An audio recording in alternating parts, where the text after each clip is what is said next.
Hi everyone, welcome back to Wednesday session of We Rich podcast. In this book session, we are going to discuss a book which was already said by Anand sir and Vinod sir when the author Daniel Kahneman passed away. The book is called Thinking Fast and Slow. In this book, the author talks about type 1 and type 2 thinking. What type 1 thinking is, if you look at Tata company, you blindly trust and think that every Tata company is fairly priced and buy accordingly. Whereas type 2 thinking is stepping back and doing research and finding overpriced Tata stocks and deciding which one to buy and which not to buy. So this book basically talks about decision making and the thinking which should go behind the investing. So this author made revolution in the investment. Before that, people used to buy stocks based on fundamentals and looking at the numbers, people make the investment. But this author made the difference in investment.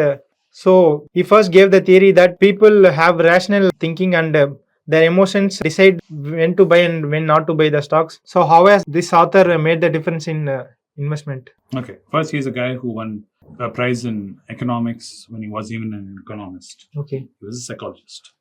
So what he realized was he created something known as behavioral economics.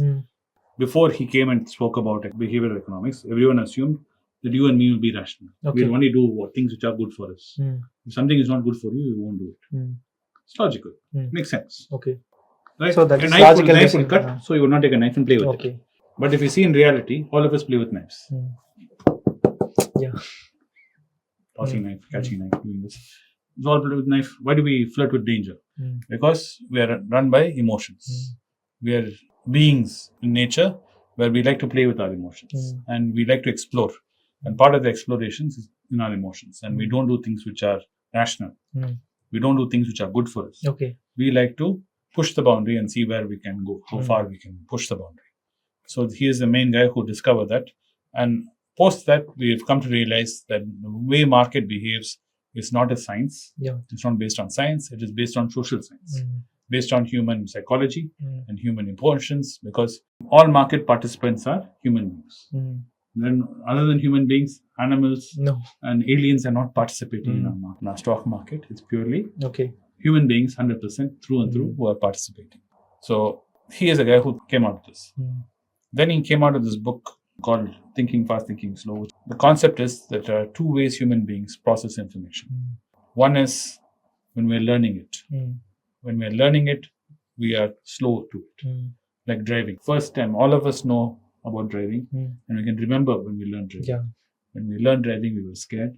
We used to pay a lot of attention. We'd want someone to be with us when we were learning, who's already an experienced driver, so we can learn. And we want to constantly go during times when there's no traffic in the road, and we're constantly full of fear, and we're paying attention to every single thing. We see someone far away coming, we'll brake. Okay.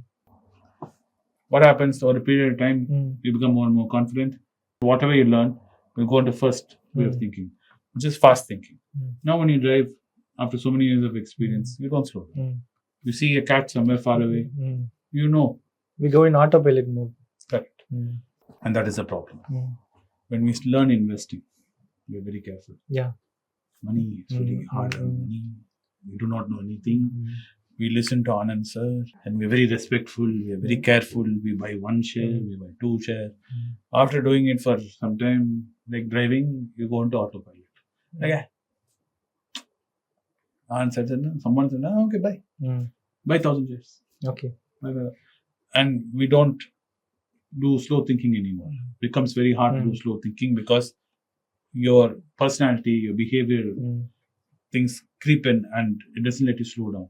And what I assume, you take really complex things like buying market, stocks, shares, that are very complicated things. You get into pattern behavior like brushing your teeth and you think, this is going to happen. Yeah. This is what always happens. Yeah. Like Adani stock price crashes, it must come back. If HDFC goes down by 10%, it will come back. Yeah. Things can happen. And he says you have to be careful. And if you don't be careful, you can fall into a hole which you cannot get out of. Yeah. So, to understand your mind and the interplay between this fast thinking and slow thinking is very important. And to understand your own biases. Even when we talk, initially as soon as he said Kahneman, someone who's seen Kahneman's videos before, who knows what Kahneman, I know this. It's another video. Same old thing he's saying. The reason why we repeat the same old things again and again is try and keep it in your front of your mind, in your consciousness, Okay. which we fail to do. Mm. And you'll see it, I've seen this many times, Mm. especially when you're selling something new. It's very easy to keep it in front. Once it becomes systemized, it's very hard to keep it in front. This is a basic thing about first order thinking, second order thinking when it comes to investing. Okay. So how does this help during the falling market? Because we invest in a stock based on the fundamentals. When the market falls, we are in panic mode and we think of selling the stock. So how does this thinking help us? It doesn't, because I'll tell you why. Mm. No matter how much time I spend telling you this, you will not. Like now I'm telling you market is an all-time high. Market has not been this high ever. It's breaking records and everything. So logic dictates you should sell everything. No? But you can't sell. Why? Forget buying when market crashes. Logic is what, Arun? At all-time high, you should When should exit. all-time high, you should exit the market. Yeah. Shouldn't be sitting, because from here it's only going to go down. Okay. But are you able to sell everything? No. Did you sell everything? Why? You tell. Why are you not selling? We want more profit. Because you have fear. What if I sell everything and it goes up by another 10%? Yeah. Forget I made 80%, Vinod. I might get another 10%. Who cares about that 80? That's already in the bag. Yeah.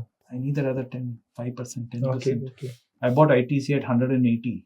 It is 400 plus now. It's not going to go to 100. Okay. But it might go from 400 to 500. Yeah. I miss. That is why. Okay. Same thing is true in reverse.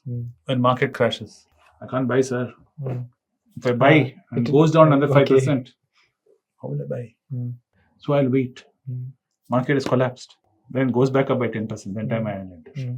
Say, and to kick myself. Should have bought last week when sir told me. When it was down. Because everyone else does with Anand. They keep telling Anand, give me Patas list, give me this list, give me that list. We keep saying, buy. Look at this, consider. We don't say buy. Say consider. You know, take a look at it. Okay. They don't. As soon as it's done and finished and over and dusted, end of the year when we say, this was good, did well there. I should have told me. I would have looked at it. Okay. This is the problem with the human mind.